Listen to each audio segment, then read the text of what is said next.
Hello everybody, my name is Ethan from Gaming Indication, and today I have my lovely wife, Hi. Rebecca. And today we're going to be reviewing Doki Doki Literature Club. And the only reason I'm here is because I know marginally more than him. Not a lot, but marginally.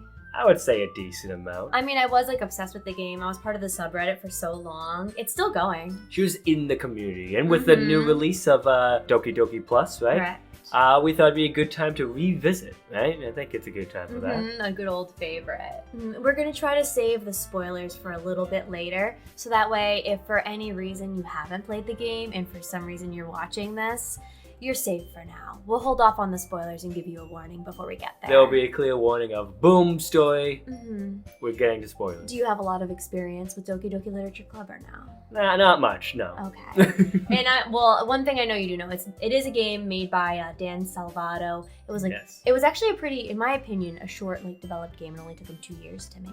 Overall, I'd say yes. I do know a bit about Dan, that he's worked on tons of mod projects. He's made Smash Bros mods, as well as made one of the more difficult Mario Maker levels. P is for pain, so he's an established. He worked on a lot of smaller mod type projects, which is cool. Yeah, and concept behind it was cliches and anime trope, like the childhood friend, to take that poor concept and just kind of turn it on its just head. mess around with kind of rough it up a bit and stereotypes. Absolutely. But yeah, so one thing that's always struck me about the game has always been character art, right? Cliche, they fit their role, right? You got the tsundere type who looks very tsundere. You got your childhood best friend who looks like your immature childhood best friend. Exactly. You have Monica, who is just perfect. Monica's best. Monica's just Monica. That's the answer. But I know the original artist was their name was Satchley. I feel so bad. He made the original concept of the art, and then he passed it along to a friend who helped with the uniforms, and then eventually you get to the end characters that we all know and love with their beautiful wide set eyes, very Clannad-esque. It's really just like him and then commissioned work. Yeah, and exactly. friends. Dan Salvato did a lot of the bulk work. He did the work. music. It really was a passion. It's all him. Team Salvato is just him. Just him and featuring. Right, exactly. It's actually for the final art you see, and then the Delinquent as the background artist. Yes. As much as I want to rag on the wide-eyed nature, how their uniform stuff should cup to their boobies. I know that I did read that the artist does wish they put the eyes a little bit closer together. There's that beautiful iconic photo of Natsuki. Her eyes are just falling off her poor little face. Oh my gosh, I like to believe that was Monica's doing. But it's funny because in the end, it all works together and it fits. It just fits the narrative of it being a cliche visual novel. Right, very anime design. And then the backgrounds, they look pretty, they fit the visual novel. Yes, but I've looked at their, I guess I should say the portfolio, their Twitter and stuff. Beautiful art, absolutely. That is. Check out their Twitters. Absolutely. No, I can show you. The screen's just flashing with 100 beautiful arts. Bam. Bam. It's absolutely stunning. I think I mentioned it. Dan Salvato did the sound. Mostly he's a Swiss Army knife. Exactly. He's everything and nothing at the same time. He's everything and nothing. He's the light around you and the darkness. He composed it, right? Yes, if I'm correct, he did compose it, and literally genius. So, okay, I'm ready for this. This is absolutely my favorite part of the game. Obviously the graphics, let's be honest here. Monica's leaning over pose, absolutely unnatural, horrifies me. The graphics have to be my least favorite part of the game. Their art is absolutely, just like the background art is absolutely stunning. I just am not a big fan of the sexually cupped boob thing. But with the sound is absolutely my favorite part, because in the music that's playing in the background on the constant, it's a song called Okay Everyone. And all the pieces are together. Each girl has essentially a piece of the song. So when it's just Sayori on the screen, and if she's on the screen, isn't that interesting? That is cool. If she's on the screen, the ukulele parts come forward. If it's Monica, the piano part comes forward. If it's Natsuki, because she's the more childish one, the tsundere, it's a xylophone, which, by the way, people mix up xylophones and glockenspiels, and that is the bane of my existence. But it's an actual, they describe Natsuki's as a xylophone in a recorder. And then Yuri has the more classical notes of the harp and the plucking of the violin. You know, like not a violin, the pizzicato. I don't know if that's supposed to have I know, I'm not sure if that's supposed to have like a fancy accent. I feel like the violin automatically is fancy. But yeah, so what makes it even cooler, but if two girls are on the screen, it's different combinations. It's like such a simple task, but all made by one guy, huh? Yeah, it's so simple, but it's absolutely super. It's so creative. It's so cool. And then obviously your reality at the end, right? Sung by Monica. Now I do know that the game was a bigger project. He would have actually hired a composer. We're gonna start talking about the gameplay. This is a good spot to say, hey, this is when spoilers will start, and on we go. Well, and then also I want to throw out there that the game does have a large trigger warning when you start it. Yes, but it does tackle very serious topics as well as and then some of the imagery, some dark imagery. There's a trigger warning not just for the audio we're speaking about, but also anything that's on the screen because it will have content from the game. Right. So just know that as we go along and talk about the story, right, and gameplay. The gameplay is super simple. It's a kind of game that it's guided. I know a lot of visual novels, they like to have like multiple endings. In this game, there's only really two major endings. 3 endings? So there's 2 major endings and then 2 quick endings. Right. So we can get to that in a little bit, but it's very guided in the sense of you start in the same place, and even the endings are super similar. You kind of end in the similar place. Right, and you're really just like reading the dialogue, making some choices that don't make much of a difference, just to go on the roller coaster ride of Doki Doki. But exactly, and that's what it is, a roller coaster ride. And I like games that have a lot of endings, except for this game, because in this game, you start at the beginning, you go everywhere. There's just so much to do. There's so much going on. And then, wham, you're back to the end. When I tell you, Dan Salvato is super detail-oriented. The dude is detail-oriented. She says what it is, boom. Exactly. Well, if something glitches out, it'll be like a little text will be on the screen like, oh, see programming line like 231 for details. And then if you go there, there's a message from Monica. That's insane. Files into PNG, and then you get these images, and it's just like, oh yes, it's wild. And then at the end, it all kind of ends in the same place. Yes. It's a wild ride all the way. Okay, I should probably actually mention what the story is now. Yeah, so let's get into the story. Let's go. Concept, like we said in the beginning, super cliche game. Cliche anime story. Absolutely cliche game. Visual novel with romance. You meet up with your childhood friend, Sayori. I don't have a favorite. All Dokis are good Dokis. All Dokis are good Dokis. You know, the aloof one, just having a good time. So they go to school together. She convinces him to join literature club. It's like a poetry club. Because he's like, I need to join a club, right? Yeah, he's like, I need to join a club. So you're lured to the literature club by the concept of cute girls, like all visual novels. Right, you're like, oh my god, cute girls doing cute things. Real life. I'm here. Real life, honestly. It's like, do I want to go? Absolutely not. But are there cute girls? I'm going. When you get in there, Monica's like, oh, let's do poetry. You don't look at the girls and say, I want that one. You go into this... I want you. I want you, pick. It cuts you into a mini game where it's like, oh, everyone, let's write poetry and come share it tomorrow. You get this adorable little... I'm calling it a mini game, in my opinion. It kind of is. It kind of is. It's the way you choose. Each word connects to a girl on the bottom. You can see them, and they jump up. And when I watched it, I was like, oh, Monica. You can't get Monica.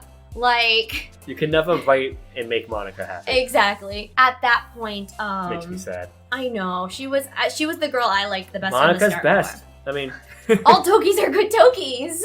But Monica's the best Doki. Monica. So an entity known as Doki. Yes. So then at that point you get stuff like foreshadowing. So obviously if you want to attract a tsundere girl who's super into cute thing, you choose things like the word milk, floofy, cute. If you choose all the cute words, you get her. If you want to get Yuri, the long, raven-haired, mysterious, shy girl who likes knives, you choose mysterious words like, I don't know, omnipotent. And then Sayori, or I guess dark words also work for Yuri as well. But if you want Sayori, and this is where the foreshadowing comes in, you can choose happy words. Like the word literally happy, I believe, connects to Sayori. Or if you choose the word suicide, it connects to Sayori. It kind of hit you hard there. Yeah, exactly. Punch you in the face with now, that's like the first inkling that something is going on. Right. From there, whichever words correlate to which girl, that's the storyline you start to follow on. Now, I do want to put a little pause there, too. Yeah. Because of the way that the game progresses, right? Mm-hmm. I know in order to get the best ending, right, don't you have to, like, basically you have to get all the CGs. Exactly. And in order to do that, you have to reload, get all the CGs. That's the only way to get a happy ending. That, just to know beforehand, if you're using this as a guide, right? Don't. First off. Don't. We don't know what we're talking about. We're just kind of going off the cuff. I just find it fun that in order to get that good ending, you have to manipulate a game, basically. Exactly. Which becomes a theme here. You're like, oh, you choose Natsuki, like a little foreshadowing. She's like, oh, I bring my manga here because my dad doesn't like it. And then they add like little like subs like that. And then they're not too suspicious, but like and then as you get closer to the end, what's actually happening behind the scenes is Monica is getting frustrated because it turns out girls she knows. She's self-aware. She knows she's trapped in a game, and she's trying to get you to like her because she feels like you're a real person, man. Little does she know, I do love her. We're trying, Monica. We're trying.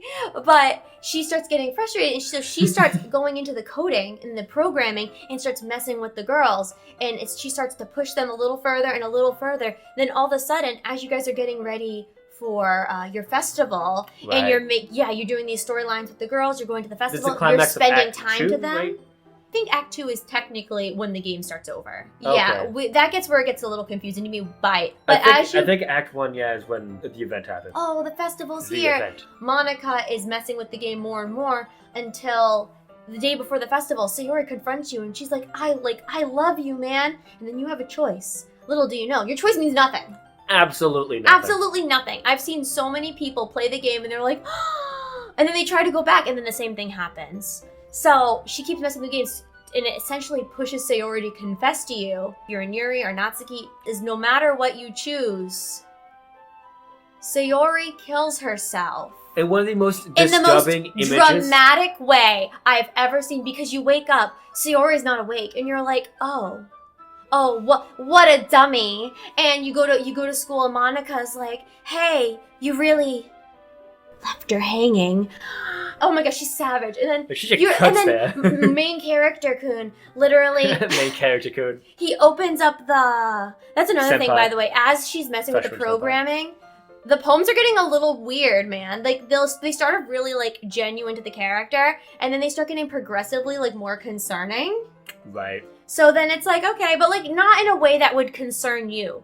It's you don't even, like, it's a horror game solely because like they plaster it all over the page. Yeah, it's more like, when is it going to be a horror game? Because you're playing it like, this is so cute. And you're waiting, and you see like maybe some small foreshadowing, but like honestly, you don't even realize it until you pick up the poem that Sayori wrote for the festival, and it's just like, get out of my head before I do what's best. And it's dark, and it freaks main character out. He runs to Sayori's house, goes into her house, and there he finds her hanging in the way that when I saw it, it made my heart drop. Well, I cried. I stopped the whole game. I stopped watching, and I just cried.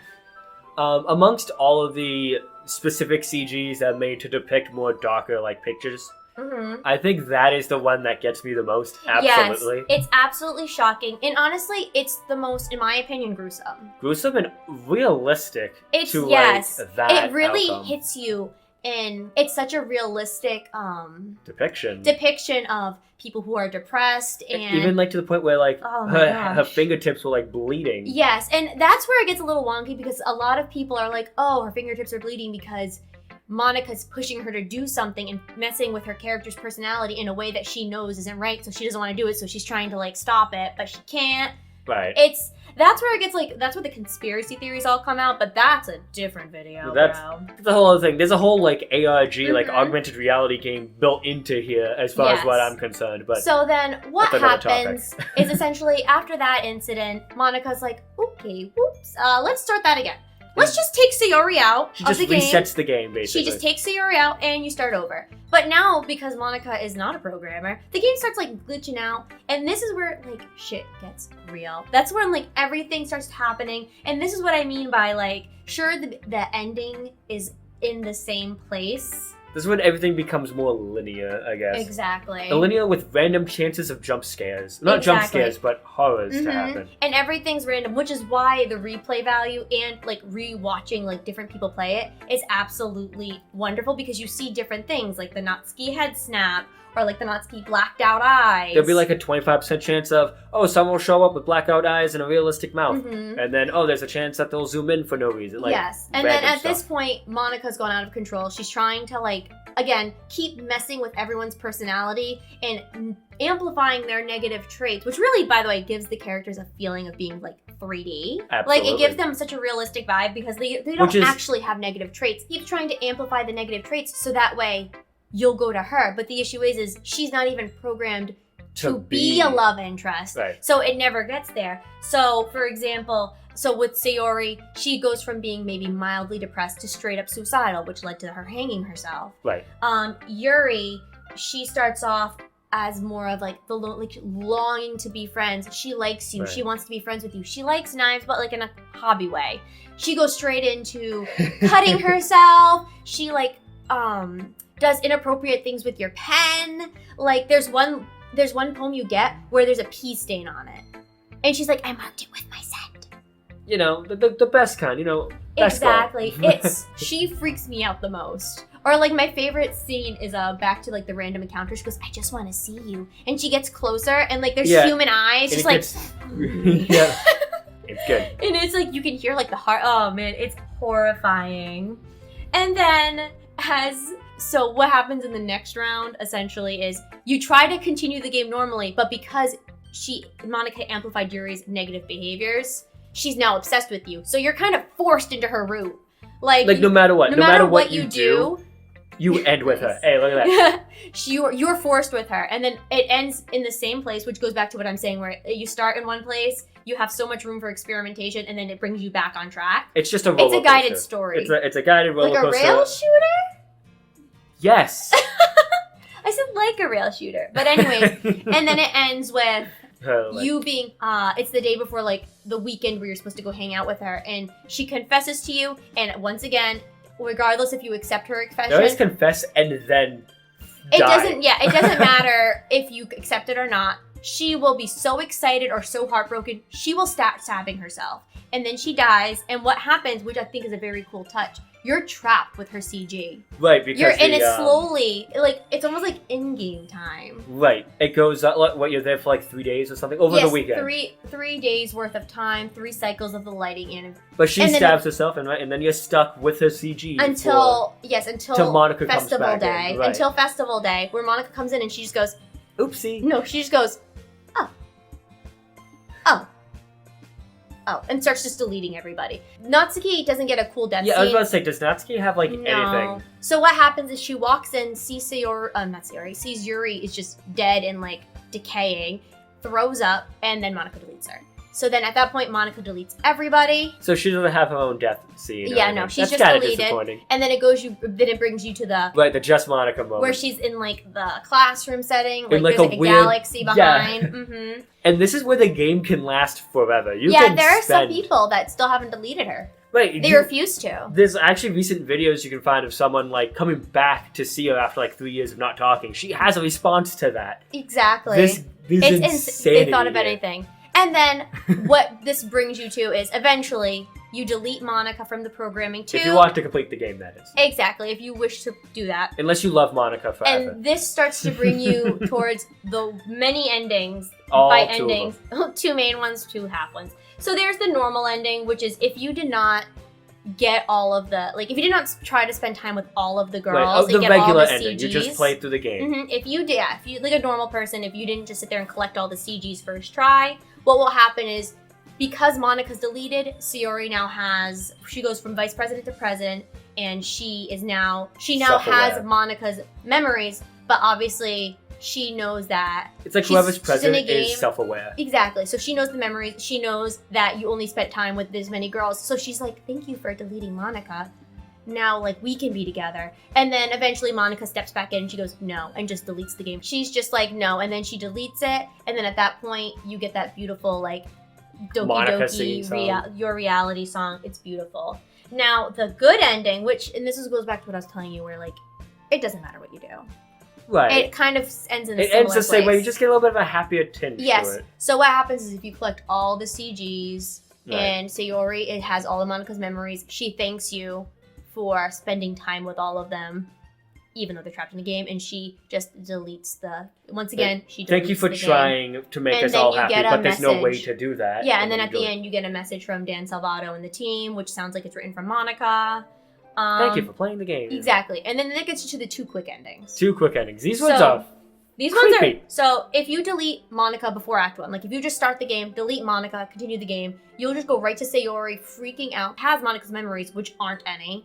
But she's self-aware. She's self-aware that she's trapped in a game, and she's like it's all caps, like make it stop, and then. Which makes you wonder: is being like trapped in a game painful? Like, is that? Well, it's one of those like because your will is now being forced. Well, right? it's like you realize that you have no will, and Right. you're just sentient and have no will, and that's terrifying.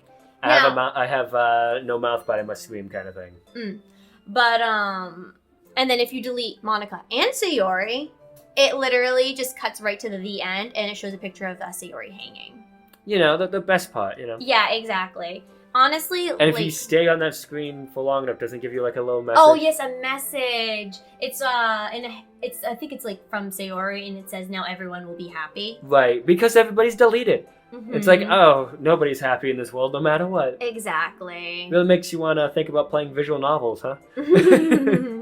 But yeah, honestly, like despite what I say about like the gameplay being like guided, in this case, this is what the game needs. Well, it wouldn't make sense if it wasn't. Any horror game, it depends on the kind of game you're making, but any horror game needs to be more linear in order to create that roller coaster. You need that. You need the jumps at the right moment. So in the end, honestly, this game is.